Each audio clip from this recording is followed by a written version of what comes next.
హైదరాబాద్ లోనే the best gastroenterology hospital Ananya hospital Kukatpally. Appointment కై call చేయండి.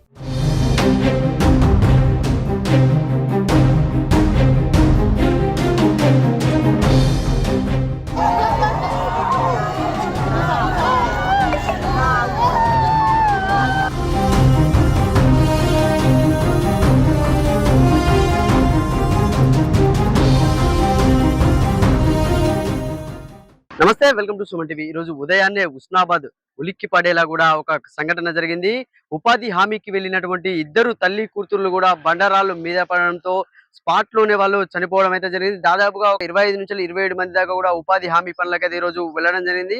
వాళ్ళు రోజు పనులో భాగంగానే అక్కడ ఉన్నటువంటి ఉపాధి హామీ పనులకు వెళ్ళిన తరుణంలో కూడా అక్కడ ఆ గడ్డను గుట్టకు ఉన్నటువంటి మట్టిని తీస్తుండగా కూడా అక్కడ వారికి మీద ఉన్నటువంటి బండరాలు కిందికి తొర్లి పడిపోవడంతో స్పాట్ లోనే ఇద్దరు తల్లి కూతుర్లు చనిపోగా దాదాపు ఒక 5గురికి తీవ్ర గాయాలయ్యి కొంతమందిని స్వల్ప గాయాలైన వారిని మాత్రం ఉస్నాబాద్ ఆసుపత్రికి తరలించడం జరిగింది. ఇద్దరు తల్లి కూతుర్లు మరణించడంతో కూడా ఉస్నాబాద్ మొత్తం ఒక్కటేసారిగా కూడా ఉలిక్కి పడింది. అంటే ఎప్పుడు కూడా ఇలాంటి ఘటనలు జరగకపోవడంతో కూడా ఇక్కడ చాలా మంది కూడా తీవ్ర దిగ్భ్రాంతిని అయితే వ్యక్తం చేయడం జరిగింది. మంత్రి పొన్నం ప్రభాకర్ కూడా దీనిపై విచారణకు ఆదేశించడం జరిగింది. అంటే దీనికి కారకులు ఎవరు, దీన్ని ఎవరు లీడ్ చేస్తున్నారు దీన్ని అనేది కూడా దీనిపైన కూడా మంత్రి పొన్నం ప్రభాకర్ కలెక్టర్ గారితోనూ కానీ దానికి సంబంధించిన అధికారులతో కానీ కూడా వాళ్ళు ఫోన్ లో మాట్లాడినట్టు తెలియజేస్తుంది. అంటే గాయాలైన వారికి మెరుగైన చికిత్స అందించాలని కూడా అధికారులను ఆదేశించడం జరిగింది. అయితే ఇద్దరి మృతి చెందడం పట్ల కూడా మంత్రి పొన్నం ప్రభాకర్ తీవ్ర దిగ్భ్రాంతిని అయితే వ్యక్తం చేయడం జరిగింది. అంటే వాళ్ళు ఇలాంటి ఘటనలు అసలు ఎలా జరిగింది ఈ ఘటన అని కూడా ఆయన ఫోన్ ద్వారా కూడా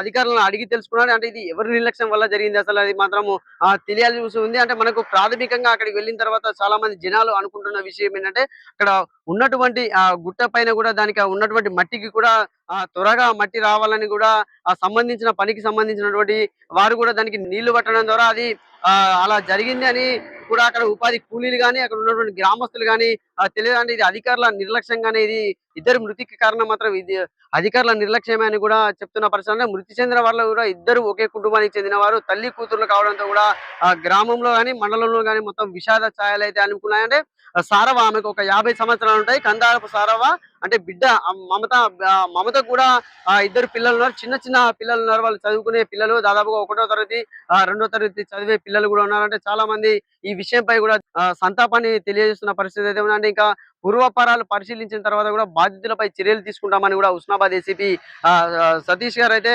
ప్రెస్ మీట్ లోనైతే తెలియజేయడం అయితే జరిగింది.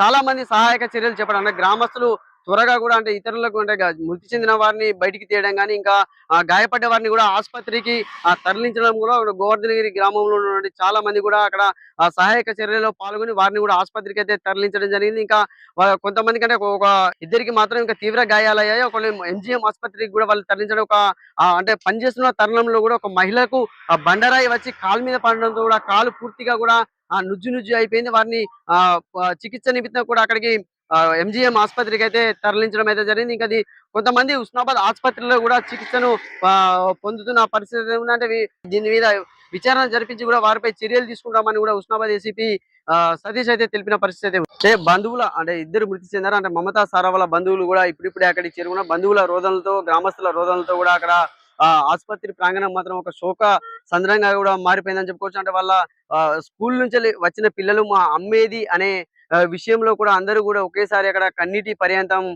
కావడం అయితే జరిగింది. అంటే అమ్మకి ఏమైంది, అమ్మ ఎక్కడ అని చెప్పి అక్కడ వాళ్ళ పిల్లలు వాళ్ళ నాన్నను అడుగుతున్న తరుణంలో కూడా చాలా వరకు అందరూ అక్కడ ఉన్న వాళ్ళు ప్రతి ఒక్కరు అక్కడికి వచ్చిన వాళ్ళు మాత్రం కన్నీటి పర్యంతం అయ్యారంటే వాళ్ళు అడిగారు అంటే మా అమ్మేది నాన్న అమ్మేది నాన్న అనే అడిగే తరుణంలో కూడా చాలా మంది అక్కడ కన్నీటి పర్యంతం అయ్యారు. అంటే ఆ ఘటన చూసిన వాళ్ళు మాత్రం ప్రతి ఒక్కరు కూడా కన్నీరు పెట్టిన పరిస్థితి అయితే ఉంది.